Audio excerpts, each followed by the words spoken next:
Bonjour tout le monde, ça fait plaisir d'être ici à Moncton, l'une des grandes capitales de la francophonie canadienne, excuse-moi, l'une des grandes capitales des Acadiens, des Bréaux, et on est ici tout d'abord de dire vive l'Acadie et vive la francophonie canadienne. J'ai eu une excellente réunion avec le maire Crossman et le conseiller Turner pour parler des enjeux. Je veux les féliciter pour avoir accéléré les permis de construction, éliminé la paperasse et contrôlé le coût. Ils travaillent aussi pour la sécurité des citoyennes à Moncton. Malheureusement, la vie coûte trop cher et trop dangereuse après 11 ans des libéraux. Des politiques nationales des libéraux ont imposé la criminalité et l'inflation dans le coût de la vie des gens qui vivent ici. Je vais partager certaines statistiques malheureuses qui suivent 11 ans des libéraux pour les gens ici à Moncton. Ici même, on voit les crimes violents augmenter de 82 %, les agressions sexuelles 211 %, les crimes commis avec une arme à feu 226 %, le vol de véhicules 240 %, l'extorsion 1100 % depuis 15 ans. On a vu aussi 50 appels dans une seule journée pour des surdoses à cause des drogues dangereuses que les libéraux ont permis d'entrer dans notre pays. Et la criminalité continue d'augmenter, 5,7 % de l'année dernière ici, aujourd'hui. C'est aussi, on voit aussi l'inflation dans le coût de la vie qui gonfle à cause des taxes, des déficits et des impôts des libéraux. On a vu par exemple une augmentation dans les loyers de 80 %. Le coût d'une maison a plus que doublé à Moncton depuis l'arrivée au pouvoir des libéraux. Près de 780 personnes étaient en situation d'itinérance, ce qui est un chiffre stupéfiant pour une ville d'à peine 100 000 habitants.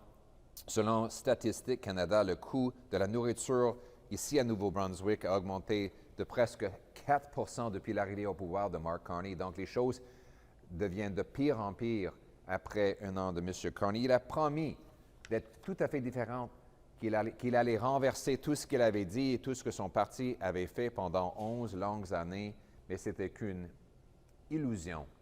C'est plus de coûts, plus de crimes, plus de la même chose avec M. Carney. Mais heureusement, ici à Moncton, la ville a un slogan « Ressorgo », ce qui dit « Je me relève ». Donc, j'ai beaucoup d'espoir pour cette ville extraordinaire. C'est une ville logistique qui est un centre pour tous les produits qui sont acheminés à travers l'Atlantique.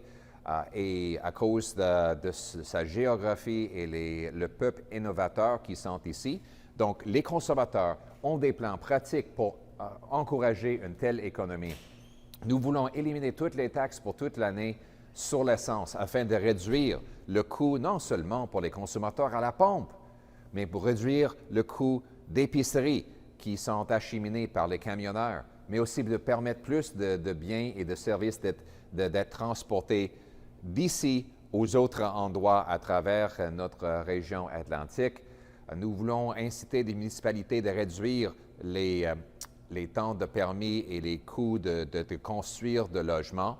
Nous voulons éliminer le paperasse pour encourager le développement de nos ressources naturelles.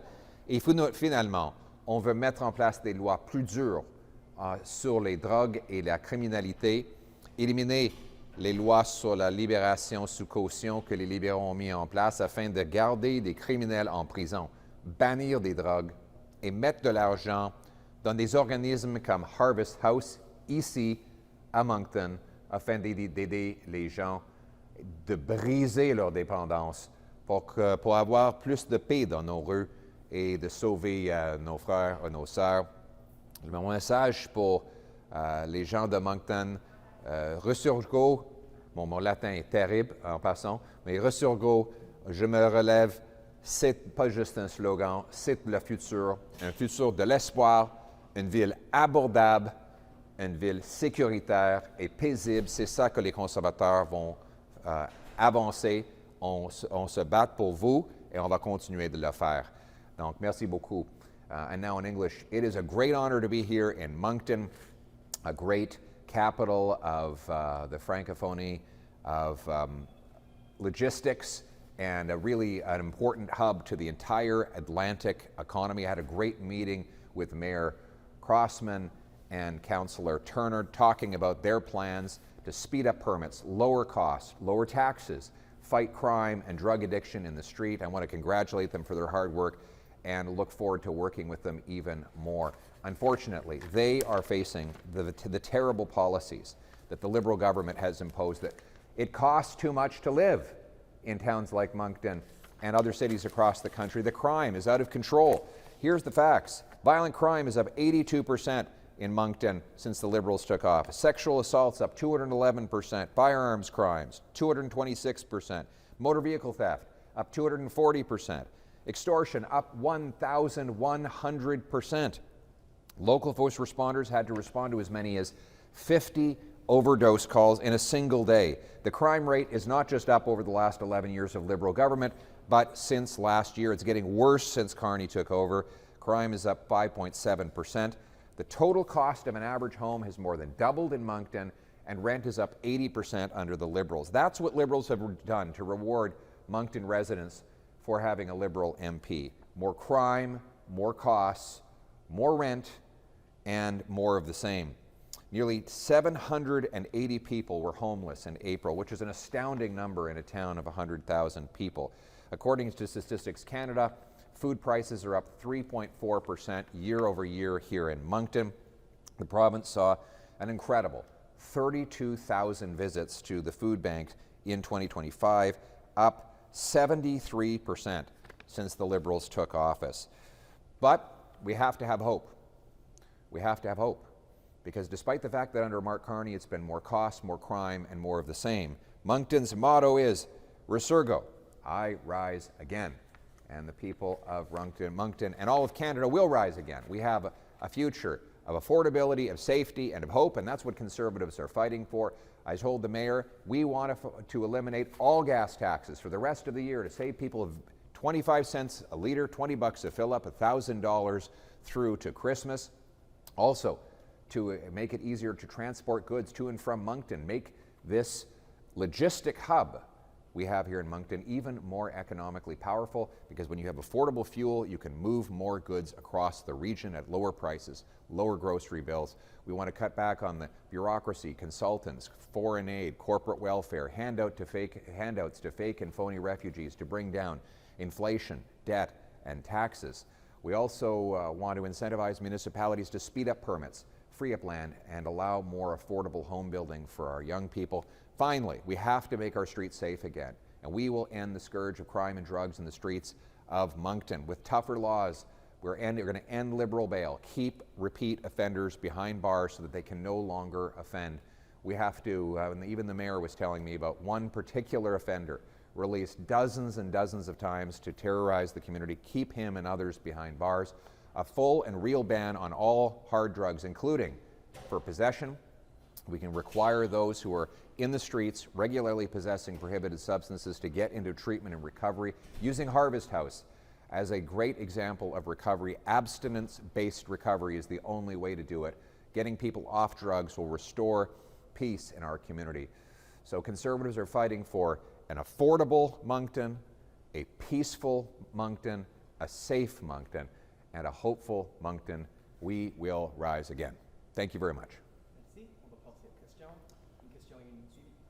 Parfait. Donc, question sur les droits de douane qui ont été imposés par les États-Unis, 50% qui viennent en vigueur le 19 août. Est-ce que le Canada doit mettre en place des contre-tarifs? Surtout, M. Carney continue de faire des concessions, l'une après l'autre, sans aucun résultat, en fait, avec plus de tarifs. Il a enlevé les contre-tarifs, pas de deal. Il a enlevé la taxe Netflix et les autres taxes numériques, pas de deal. il a donné 50% des péages pour un pont que le Canada a payé, pour lequel le Canada a payé 100% de la construction. Pas de deal. M. Carney continue de sacrifier nos leviers de négociation sans obtenir aucun résultat. Ce que nous proposons, c'est de mettre tous ces leviers-là ensemble sur la table de négociation afin d'obtenir une entente avec les Américains. Nos revendications sont l'élimination des tarifs sur le bois d'œuvre, les autos, l'aluminium et l'acier. Mais revenons à la table. M. Carney, il a choisi le pire des deux situations.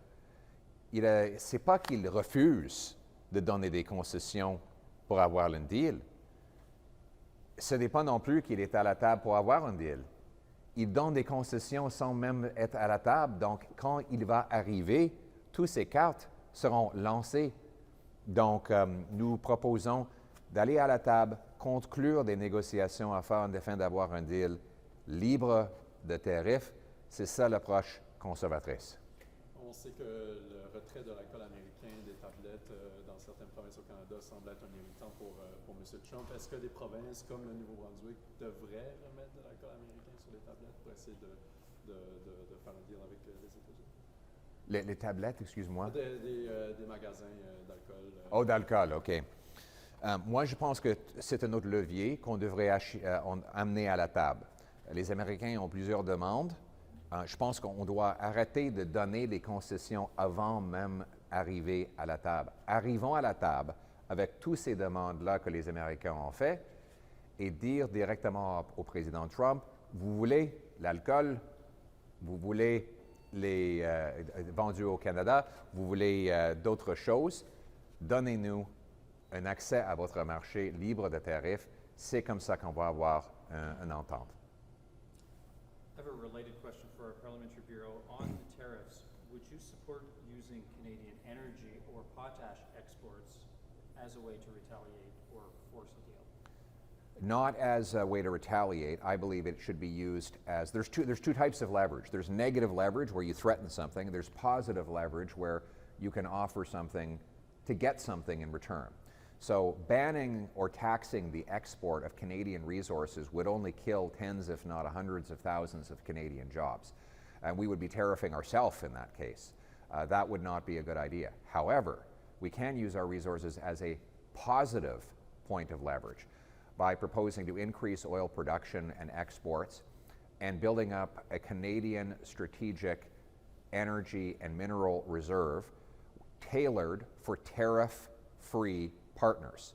So we say to our American friends, we've got 10 of the 12 NATO-defined minerals needed to fight a war. We've got the minerals needed to fertilize your crops. We've got the fourth biggest oil supply in the world. We can tailor our production and storage of these things for your purchase, particularly in the event of a crisis or a war, if you give us tariff-free access to your country. In that way, we are using these things as an incentive to get the Americans to give us something in return. We know the Americans are very worried about having the minerals necessary to make fighter jets, to make semiconductors, to make infrared armor-piercing ammunition. They need our minerals for all of those things.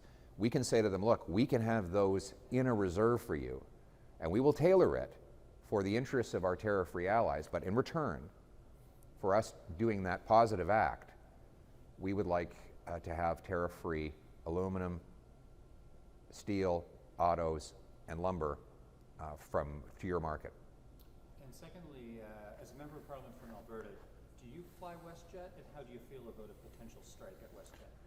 So I fly all three airlines, Porter, WestJet, and Air Canada. I'm on the side of paying workers for every minute they work. You know, when most people show up for a job, when they set foot in the door and the clock starts ticking, they get paid. The airline attendants are not paid for the grounded time, and they're helping us put our baggage away, giving us a security briefing, waiting for the de-icing and any mechanical maintenance that has to be done before liftoff. Or when there's a delay, they're sitting there for hours at a time, and they're not getting paid. This isn't a vacation for them. So Conservatives believe that all the airlines should be paying their flight attendants from the time they show up to work to the time they leave. And that's a very fair thing, and we encourage two parties to get to the table, avoid a strike, and pay the workers for every minute they work. Any thoughts on the Chicoutimi by-election? What do you think your chances are there? Okay, do you want me to, I'll do this one in English and in French? Yeah, sure. Okay, so look, I think the issues are going to be, first of all, the people of Chicoutimi, their vote is not for sale. They want an affordable, I should start in French, then I'll answer in English. Les gens de Chicoutimi ne sont pas à vendre. Ils veulent envoyer un message que la vie coûte trop cher après 11 ans des libéraux. Le coût de l'essence, de nourriture, de l'épicerie, c'est trop cher et les gens ont la chance d'envoyer un message qu'on doit réduire les taxes sur l'essence, on doit réduire le coût de la vie. Et nous avons un excellent candidat. Régis va se battre pour l'industrie forestière, pour l'aluminium et pour la base militaire. Les libéraux n'ont rien fait pour livrer pour ces industries-là. Envoyons un message aux libéraux qu'il faut défendre l'industrie forestière et l'aluminium contre Donald Trump. Envoyons le message qu'il faut réduire le coût de la vie. C'est ça le message des conservateurs à Chicoutimi. Et moi, j'ai passé beaucoup de temps à Chicoutimi, 5 semaines pour faire mon immersion parce que les Saguenayens parlent le meilleur français au monde. Et You're saying that at Moncton. yeah, that's right. I'm saying in Moncton. I guess I get myself into trouble here. But I'm happy to answer in English as well. Obviously, we think it's a chance for the people of Chicoutimi to send a message that life costs too much. After 11 years of the Liberals, they have failed to defend aluminum and forestry against President Trump. The tariffs on forestry have tripled under Mark Carney, and they have doubled on aluminum. So he has been failing, and this is a chance for the people of Chicoutimi to send a message. Enough is enough. We want to fight for and defend our aluminum and forestry workers. We want affordable gas at the pumps and affordable groceries at the store. We want the people of Chicoutimi to be able to fill their grocery cart, their bank account, and their gas tank all at the same time. Et que Richard Martel quitte le caucus conservateur, est-ce que ça vous envoie un message? Qu'est-ce que ça veut dire sur votre leadership du parti? Non, pas du tout. Il a dit, quand il m'a appelé pour m'informer, il a dit qu'il veut continuer de travailler pour les mêmes principes au Sénat qu'il faisait à la Chambre des communes, c'est-à-dire une vie abordable pour ses citoyens, défendre le secteur forestier et d'aluminium. Donc, c'est une occasion des gens de Chicoutimi d'envoyer un message, une vie plus abordable et des industries locales plus fortes. Juste une dernière sur votre rencontre avec le maire Crossman. Vous avez beaucoup parlé de sécurité, vous avez parlé de quelques actions concrètes. Qu'est-ce que la réaction du maire quand vous lui proposez ces actions concrètes-là? Il a bien reçu ces propositions. Je pense qu'il essaie lui-même de faire les mêmes choses. Il veut aider les gens qui ont une dépendance de la drogue d'aller aux organismes comme Harvest House pour briser leur dépendance et recommencer leur vie. Il veut aussi que les récidivistes massifs soient en prison, pas sur la rue. Donc, je pense qu'il est d'accord avec les propositions de gros bon sens que j'ai faites pour instaurer la sécurité sur les rues de Moncton. Excellent. Merci beaucoup tout le monde. À la prochaine.